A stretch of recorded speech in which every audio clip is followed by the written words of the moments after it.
नमस्कार। हम हैं पूर्व जन्म की कहानियों के कथावाचक और पास्ट लाइफ रिग्रेशन एक्सपर्ट, और आज आप सभी भाई बहनों के लिए कहानी लेकर के आए हैं एक ऐसी बहन की जिनका बहुत वर्षों से अपने ससुराल वालों से एक विवाद सा चलता आ रहा है।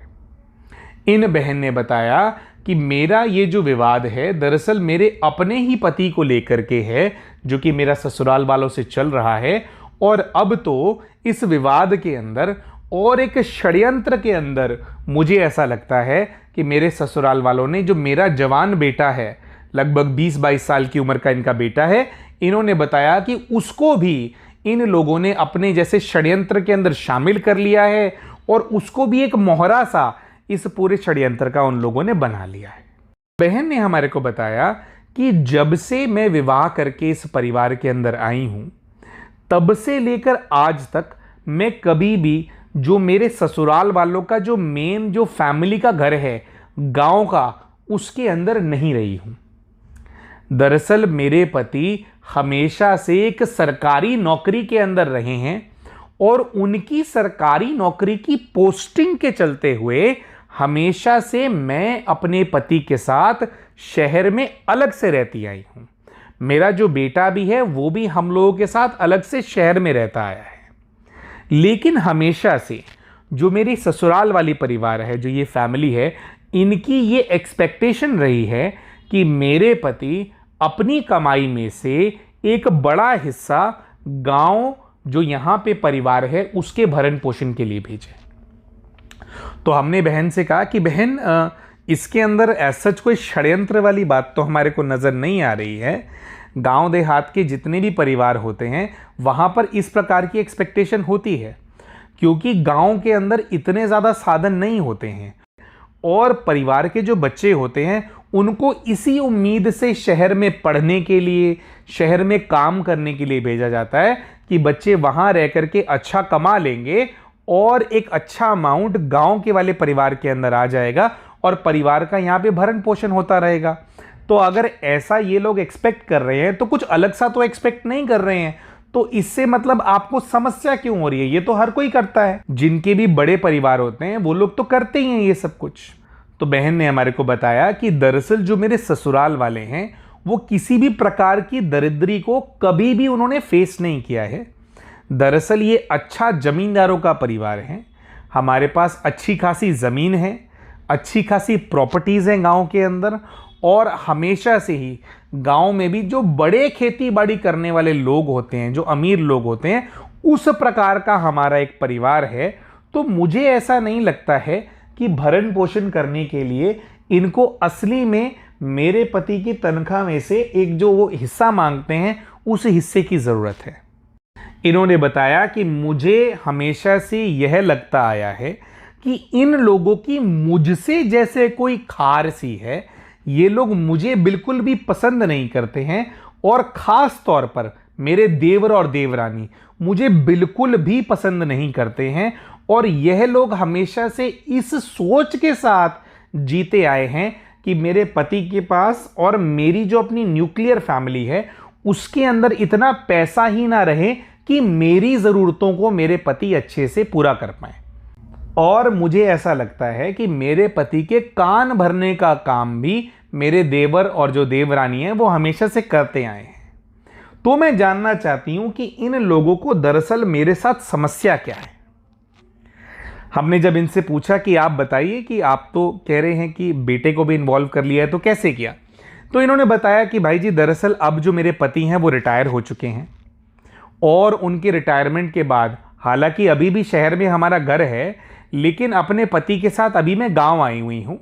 और जो मेरा बेटा है, देखिए हमने उसको पढ़ा लिखा करके बड़ा किया है और मैं चाहती थी कि वो भी अपने पिता की तरह शहर में कोई बड़ी नौकरी करे, किसी नौकरी के अंदर जाए। पर जब से वो गांव के अंदर आया है, पता नहीं मेरे देवर ने उसको क्या पट्टी पढ़ा दी है, वो भी अब इन लोगों की तरह खेती बाड़ी करना चाहता है। ये मुझे बिल्कुल भी पसंद नहीं है। हमने कहा कि देखिए बहन, अगर वो बच्चा किसी बड़े परिवार का हिस्सा है, जो कि आपका ही ससुराल है, पर वो उनका ब्लड रिलेटिव है, उनका भतीजा है, और परिवार के अंदर अगर उनका अच्छा खेती बाड़ी का काम है और वे यह चाहते हैं कि जो आपका बेटा है वो भी उनके साथ काम कर ले, एक जो फैमिली है उनका एक मेल मेंबर है वो भी उनके जो पुश्तैनी काम है उसके अंदर लग जाए, जिसके अंदर एज सच कोई इनकम की भी समस्या नहीं है, तो इसके अंदर बुराई क्या है? खेती करना कोई बुरा काम तो है नहीं। अगर किसान खेती करना बंद कर दे तो लोगों को तो भोजन ही नहीं मिलेगा, तो ये तो बहुत पुण्य का काम है। और आपने बताया कोई फाइनेंशियल प्रॉब्लम भी नहीं है, तो ये तो बहुत अच्छा है। तो इन्होंने बताया कि भाई जी दरअसल मुझे ऐसा लगता है कि मेरे पति को और मेरे बेटे को ये लोग अब इसलिए अपने साथ इतना ज़्यादा रख रहे हैं या इतना ज़्यादा रखना चाहते हैं क्योंकि ये लोग नहीं चाहते कि मेरे पति या मेरा बेटा इस प्रॉपर्टी में से कोई हिस्सा मांग ले। यहाँ पर जो कुछ भी कमाई होती है वो पूरा जो परिवार का पैसा होता है उसका जो देखरेख करता है वो मेरा देवर करता है और मेरे पति भी उससे कुछ नहीं पूछते। इस घर में तो कुछ ऐसा है कि बस रहे जाओ, खाए पिए जाओ, लेकिन किसी भी चीज़ की आप अलग से डिमांड नहीं करो। तो इनको मेरे बेटे के अंदर एक जवान लड़का नजर आ रहा है जो कि फ्री में इनके लिए काम करेगा। तो हमने बहन को कहा कि देखिए बहन, इसमें भी एज सच कोई बहुत गलत बात तो नहीं है।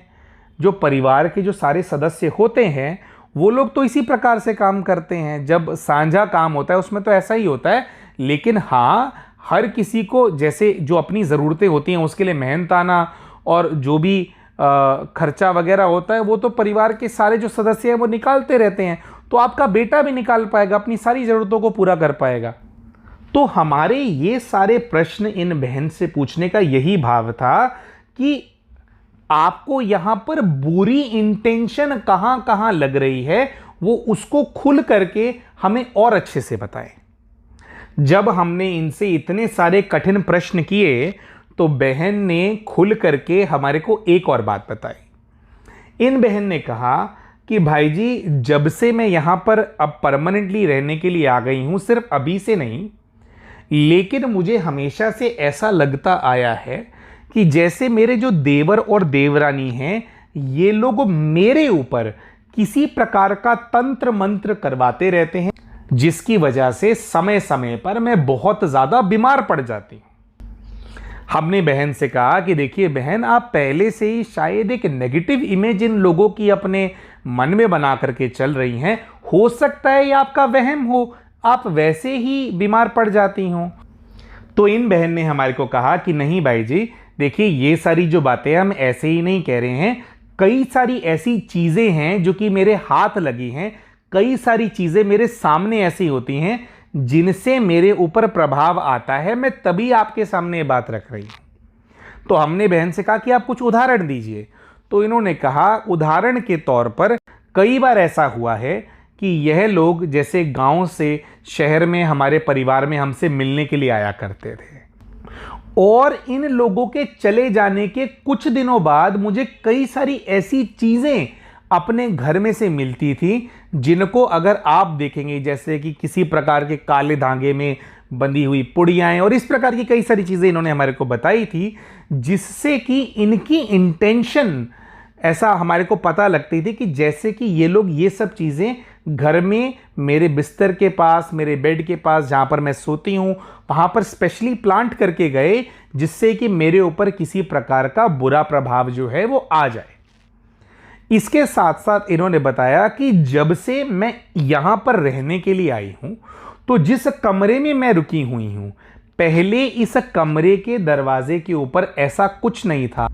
लेकिन जो कमरे का मेन दरवाज़ा है उसके ऊपर तीलियों घास से बनी हुई एक डॉल सी जो है इन लोगों ने वहां पर टांग दी है। और जब जब मेरी नज़र उस डॉल पर पड़ती है, उस गुड़िया के ऊपर पड़ती है, मेरे ऊपर जैसे बहुत ज़्यादा कोई चीज़ हावी सी होती जाती है।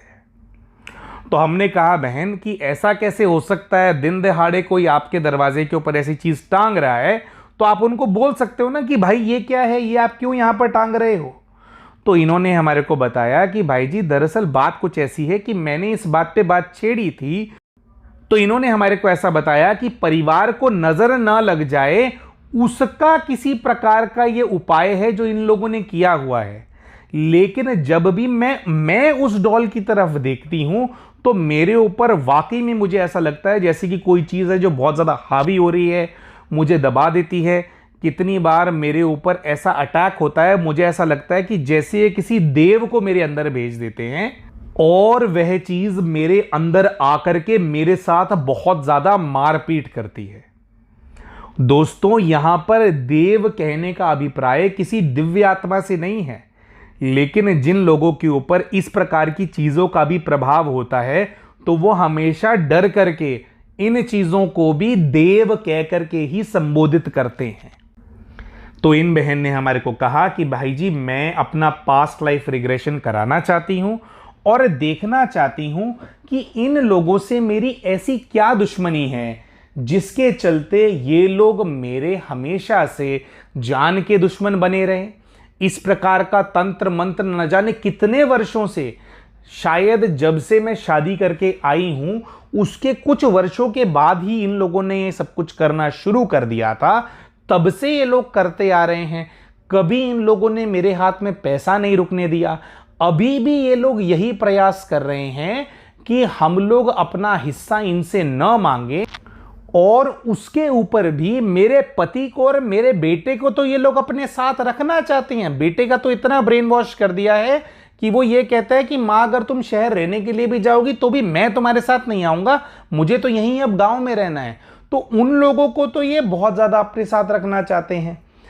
हालांकि थोड़ा बहुत लालच है इनको उनसे, पर उनके प्रति ऐसी कोई, जैसी ये जो इनका जो हीन भावना है मुझे लेकर के, ऐसी भावना मुझे नजर नहीं आती। तो उन लोगों को लेकर के तो ये फिर भी ठीक है, पर मेरी ही जान के दुश्मन क्यों बने हुए हैं?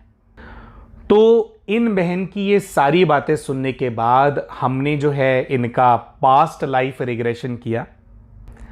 आप लोगों को यह बात सुनकर के थोड़ी सी हैरानी होगी कि इन बहन का पास्ट लाइफ रिग्रेशन एक प्रकार से अनसक्सेसफुल था। इनको कुछ भी उसके अंदर दिखाई नहीं दिया। दरअसल ये कहीं पहुंच ही नहीं पाई। उसके बावजूद भी इनके साथ ये सब कुछ क्यों इतने सालों से होता आ रहा है, क्यों इनके देवर और देवरानी इनके जान के दुश्मन बने हुए हैं, उसका सारा राज, उसका सारा सीक्रेट इस रिग्रेशन एक्टिविटी के दौरान सामने आ गया। वो राज खुल गया और उस राज को खोला उस आत्मा ने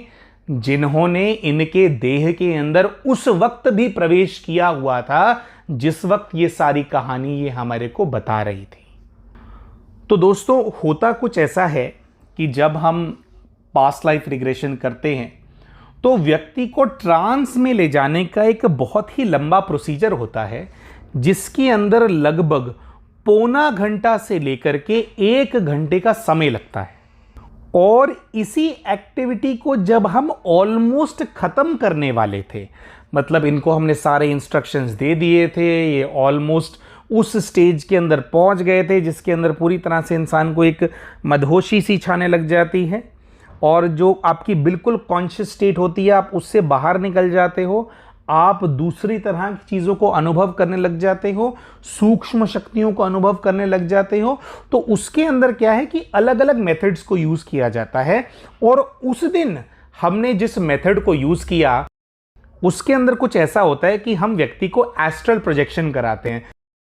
माने कि उनको ये एक्सपीरियंस देते हैं कि उनकी एक चेतना है, जो कि चेतना उनके शरीर से बाहर आ गई है और वह चेतना एक गेंद के अंदर बैठ करके सूक्ष्म वतन की ओर जाती है। तो उस प्रोसीजर में कुछ ऐसा होता है कि पहले हमने बहन को इंस्ट्रक्शन दिया कि आप ऐसा विजन क्रिएट करेंगे कि जैसे आप अपने देह से बाहर आ रहे हैं। तब तक तो इनको कोई समस्या नहीं थी, पर जैसे ही हमने इनको कमांड दिया, तो उसके अंदर क्या होता है, कमांड देना होता है कि आप जाकर के गोले के अंदर बैठ जाएंगे। तो ऐसा होता है, जो रिग्रेशन थेरेपिस्ट होते हैं वो अपनी वाणी से कई सारी चीज़ों को क्रिएट करते हैं, कई सारे इंस्ट्रक्शंस दे करके चीज़ों को क्रिएट करते हैं। तो इनको अपने विजन के अंदर एक प्रकाश का, शक्ति का बना हुआ गोला पहले से नजर आ रहा था। तो हमने जैसे ही इनको इंस्ट्रक्शन दिया, हमने इनको कहा कि हम आपको आदेश दे रहे हैं कि जैसे ही हम गिनती खत्म करेंगे आप इस गोले के अंदर जाकर के बैठ जाएंगे। और जैसे ही हमने गिनती को कम करना शुरू किया, 10, 9, 8, 7, ऐसे करते करते करते करते जैसे ही वो समय आया कि हमने स्नैप किया और इनको कहा कि गोले के अंदर जाकर के बैठ जाओ, तो जैसे ही हमने इनको उस गेंद के अंदर बैठने का आदेश दिया, वैसे ही आप लोगों को शायद ये बात सुनकर के थोड़ा अचंबा होगा, क्योंकि हम खुद बहुत ज़्यादा हैरान हो गए थे, बहुत ज़्यादा अचंभित हो गए थे। जिस बहन से हम इतनी देर से बात करते आ रहे थे, उसकी जो आवाज़ थी, जैसे ही गोले में बैठने का इंस्ट्रक्शन दिया गया, वैसे ही इनकी आवाज़ बदल गई और ये उस तरफ से ज़ोर ज़ोर से चिल्लाने लग गए कि आप मुझे छोड़ दो, मुझे छोड़ दो, मुझे छोड़ दो, मुझे मत बांधो, मेरी कोई गलती नहीं है, मुझे मत बांधो, मुझे जाने दो, मुझे जाने दो। एक इस प्रकार का रिस्पॉन्स सामने से आने लग गया। तो कुछ सेकंड्स के लिए तो हम एकदम से अचंभित हो गए, हमारे को भी समझ नहीं आया कि हुआ क्या। पर जैसे क्या होता है कि कुछ ऐसे अनुभव पहले भी हमारे रहे थे, तो जैसे ही ये आवाज़ बदली और इस प्रकार का रिस्पॉन्स आने लगा, हमने उसी वक्त सामने से उनको रिस्पॉन्स दिया, उनको सांत्वना दी। हमने उनको कहा कि आप बिल्कुल भी चिंता मत करो, हम आपको इस गोले के अंदर इसलिए नहीं बिठा रहे हैं, आपको इसके अंदर इसलिए नहीं बिठाया गया क्योंकि हम आपको कैद कर रहे हैं या हम आपको बांधने वाले हैं। यहां बैठ करके हम उस दुनिया के सफर पर जाएंगे, वहां जाएंगे जहां से आप लोग अपने पास्ट लाइफ को एक्सपीरियंस कर पाएंगे, ये बहन उसको एक्सपीरियंस कर पाएगी। और हम तो ये चाहते हैं कि अगर आप इनके साथ बंध गए हो किसी प्रकार से, तो आपकी भी हम किसी प्रकार से तो मदद कर पाएं। और हमारी यह बात कहते ही जैसे जो आत्मा थी वो शांत सी हो गई। उन्होंने जिस तरह से पहले वो कह रहे थे कि मुझे छोड़ दो या और तरह के वो रिस्पॉन्स दे रहे थे, वो सारे रिस्पॉन्स उन्होंने देने बंद कर दिए और हमने अपना जो प्रोसीजर है उसको कंटिन्यू किया और इन दोनों आत्माओं को स्पिरिचुअल गाइड के पास पहुंचा दिया। अब अमूमन तौर पर कुछ ऐसा होता है कि जो स्पिरिचुअल गाइड होते हैं उनसे जो प्रॉब्लम है वो शेयर की जाती है, उनसे रिक्वेस्ट किया जाता है कि वो पूर्व जन्म में जाने वाला जो रास्ता है वो दिखाएं और वहाँ पर जाने में जो भी सोल है जो ट्रैवल करना चाहती हैं, जो रिग्रेशन कर रहे हैं, उनकी मदद करें। पर इस केस के अंदर ऐसा कुछ भी नहीं हुआ, बल्कि जब स्पिरिचुअल गाइड के सामने इनको भेजा गया तो जैसे जो दूसरी आत्मा थी उसी ने टेक ओवर कर लिया पूरे प्रोसेस को और उस आत्मा ने स्पिरिचुअल गाइड के सामने तो यह गुहार लगाना शुरू कर दिया कि उसको इस औरत को प्रताड़ित करने दिया जाए और इसके बीच में न तो स्पिरिचुअल गाइड और न ही हमें आना चाहिए, ऐसा उन्होंने वहां जाकर के कहना शुरू कर दिया। अब जिस प्रकार से इस दूसरी आत्मा ने इस पूरे प्रोसेस को टेक ओवर सा किया हुआ था, इससे हमें यह बात तो बहुत ज़्यादा क्लियर हो गई थी कि यह जो लेडी हैं जिन्होंने हमें पीएलआर करने के लिए अप्रोच किया हुआ है, उसको पास्ट लाइफ तो नहीं देखने देगी, पूरी तरह से अपने कंट्रोल में इस प्रोसेस को रखेगी और व्यवधान उत्पन्न करती रहेगी। हालांकि हमारे पास इतना कंट्रोल होता है कि अगर हम उसको गोले के अंदर बिठा करके ऊपर भेज सकते थे तो वहाँ पर भी हम उनको बांध सकते थे और दोबारा से जो कंट्रोल है वो उन्हीं बहन को दे सकते थे जो बहन हमसे पीएलआर कराना चाहती थी। पर फिर भी हमें ऐसा संकल्प आया कि क्यों ना ये जो समस्या है, ये जो दोनों आत्माएं आपस में एक दूसरे से अटैच हो गई हैं, इसी का ही कुछ ना कुछ निवारण कर दिया जाए। तो इस चीज़ का निवारण करने के लिए हमने इसी आत्मा से जो उग्र थी, जो कि हमसे और स्पिरिचुअल गाइड से कह रही थी कि उसको अलाउ किया जाए कि वो इस औरत को प्रताड़ित कर सके, हमने उसी से ही बात करना शुरू किया और हमने उससे पूछा कि चलिए ठीक है, अगर हम लोग हट भी जाते हैं, हम लोग बीच में नहीं आते हैं, तो कम से कम आप हमारे को बताइए तो सही कि प्रॉब्लम क्या है, आप इनको इस प्रकार से क्यों प्रताड़ित करना चाहते हैं, क्या इन्होंने आपका कुछ अहित किया है, कोई प्रॉब्लम है तो हमारे को बताइए। हो सकता है कि आपको इनको प्रताड़ित करना ही ना पड़े, हम ही आपकी कुछ इस प्रकार की मदद कर पाएं कि आप इस बंधन से मुक्त हो जाएं। हमारे ऐसा कहने पर वो सामने से फिर से उग्र सी हो गई और उन्होंने हमारे को कहा कि नहीं, उनको इस बंधन से मुक्त नहीं होना है, और बदला लेना उनका अधिकार है। हमने उनको कहा कि अगर आप चाहते हैं कि हम लोग बीच में न आए तो आपको हमें बताना पड़ेगा कि इन्होंने दरअसल ऐसा क्या किया है जिसकी वजह से आप ये बदला लेना चाहते हैं। तो इस आत्मा ने अपनी कहानी के बारे में हमें बताना शुरू किया। इन्होंने हमें बताना शुरू किया कि आज से लगभग 100 वर्ष पहले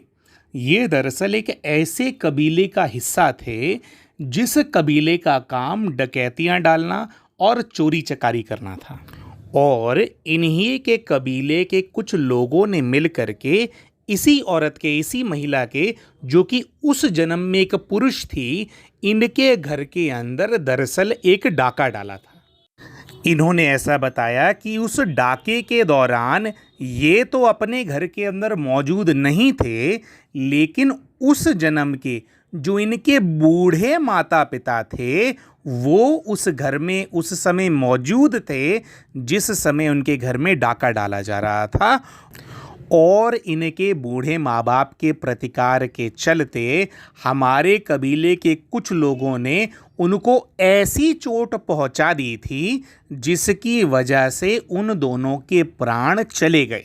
आत्मा ने बताया कि अपनी माता पिता की मौत का बदला लेने के लिए इस व्यक्ति ने अपने साथियों के साथ मिलकर के हमारे कबीले के 9 लोगों को पकड़ लिया था, लेकिन इनके घर में डली हुई डकैती से मेरा कुछ भी लेना देना नहीं था। और जिन लोगों को इन्होंने पकड़ा था उनमें से ज़्यादातर लोग उस डकैती के अंदर शामिल नहीं थे, लेकिन इसने हमारी एक बात नहीं सुनी और उस दिन इसने दरिंदगी की सभी हदें पार कर दी। आत्मा ने बताया कि इसने एक एक करके हम सबको प्रताड़ना देना शुरू किया। इसने हम 9 लोगों में से किसी एक भी व्यक्ति को आसान मौत नहीं दी, बल्कि उस दिन तो हम लोग तिल तिल करके मरे। पहले एक एक करके हमारे नाखून उतारे गए, उसके बाद एक एक करके इन्होंने हमारी उंगलियों को काटना शुरू किया, हाथों की उंगलियां काटी, पैरों की उंगलियां काटी। उसके बाद बाकी के जो हमारे शरीर के अंग हैं उनको भंग करना शुरू किया।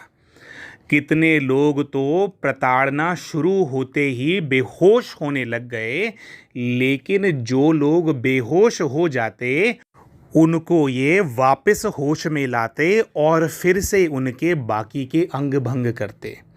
हालांकि इन्होंने और भी कुछ बहुत भयानक दृश्यों के बारे में हमारे को बताया, पर हमें ऐसा लगता है कि जितना हमने अभी तक शेयर किया है उससे आप लोग समझ ही गए होंगे कि किस लेवल की प्रताड़ना इन 9 लोगों ने उस दिन झेली।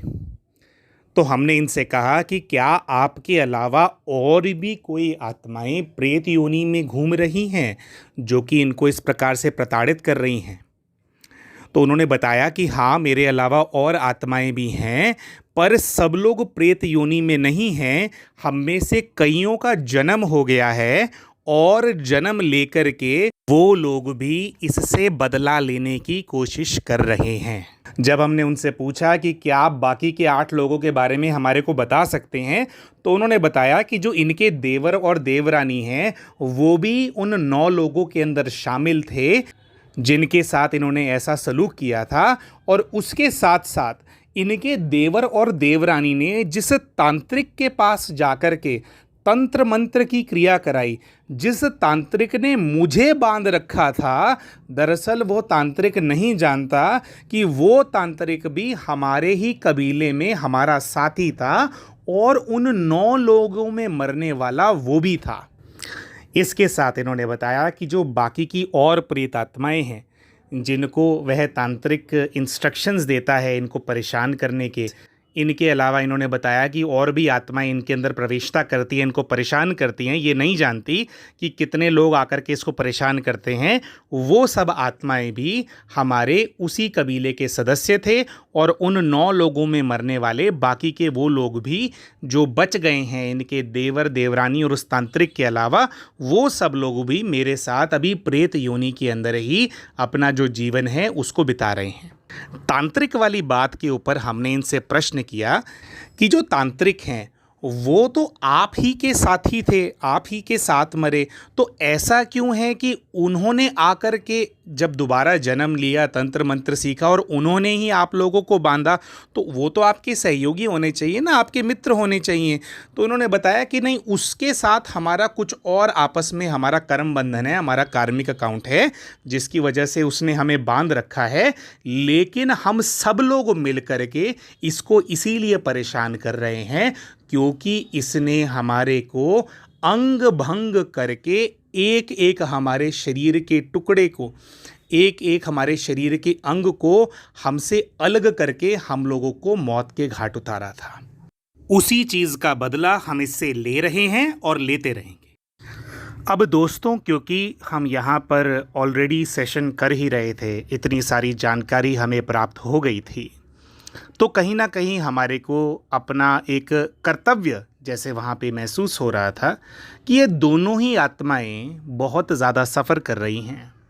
भले ही ये आत्मा ऐसा कह रही हो कि मैं इसको प्रताड़ित कर रही हूँ, पर फिर भी प्रेत योनि में जब आप रह रहे होते हैं तो उसके अंदर आप अपने जीवन को जी तो नहीं रहे हैं ना, दूसरे को भी प्रताड़ित कर रहे हैं और खुद भी दुखी हैं, खुद भी कोई खुश थोड़ी होते हैं।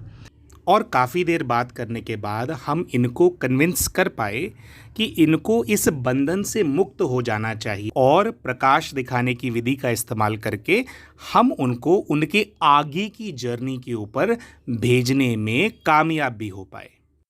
और दोस्तों, इसी प्रकार से इनके देवर देवरानी, ये तांत्रिक, ये आत्माएं इनके पीछे क्यों पड़ी हुई है, इस प्रश्न का उत्तर ये बहुत ही अच्छे से अपने रिग्रेशन के माध्यम से जान पाए। और जहाँ तक हमारी समझ है, वे बंधन एवं क्षमा मुक्ति योग के माध्यम से जो बाकी की प्रेत आत्माएं उनको परेशान कर रही हैं, जो उनके रिश्तों में समस्या है, उनके इन लॉज के घर के अंदर ये जो तांत्रिक उनके पीछे पड़ा हुआ है, उनके साथ भी अपने अकाउंट्स को धीरे धीरे सेटल कर पा रहे हैं और उनकी जो ये जो समस्या उनके साथ है, उसकी जो उग्रता है, उसको काफ़ी वो अपने जीवन के अंदर कम कर पाए हैं। दोस्तों, हमारी ऐसी समझ है कि यह जो आत्मा कहीं ना कहीं जो सामने आई इस रिग्रेशन के दौरान, यह खुद भी बंधन से टूटना चाहती थी, क्योंकि जो बंधन उसका इनके साथ था, ये भी बताना चाहते हैं, वो केवल इस औरत के साथ नहीं था, बल्कि उस तांत्रिक ने भी इसको बांधा हुआ था और उसके इशारे पे, उसके इंस्ट्रक्शन पे ही इसको परेशान करने के लिए आती थी। तो वो इन दोनों बंधनों से मुक्ति चाहती थी, इसीलिए उसने इतनी बात करी और जो मदद हम मतलब निमित्त बन करके उनको दे पाए, उससे वो इन दोनों बंधनों को तोड़ करके आगे अपना जो उनका अगला जो उनका जर्नी है उसके ऊपर जा पाई। अमूमन तौर पर अगर किसी व्यक्ति के ऊपर ऐसी किसी चीज़ का प्रभाव होता है तो वो पास्ट लाइफ रिग्रेशन होने ही नहीं देती। आशा करते हैं कि आपको आज के रिग्रेशन की कहानी पसंद आई होगी। अगर आपको यह कहानी पसंद आई है तो हमारी वीडियो को लाइक ज़रूर करें, कमेंट करके बताएं कि स्टोरी के अंदर आपको क्या पसंद आया, और अगर अभी तक आपने हमारे चैनल को सब्सक्राइब नहीं किया है तो चैनल को सब्सक्राइब ज़रूर करें।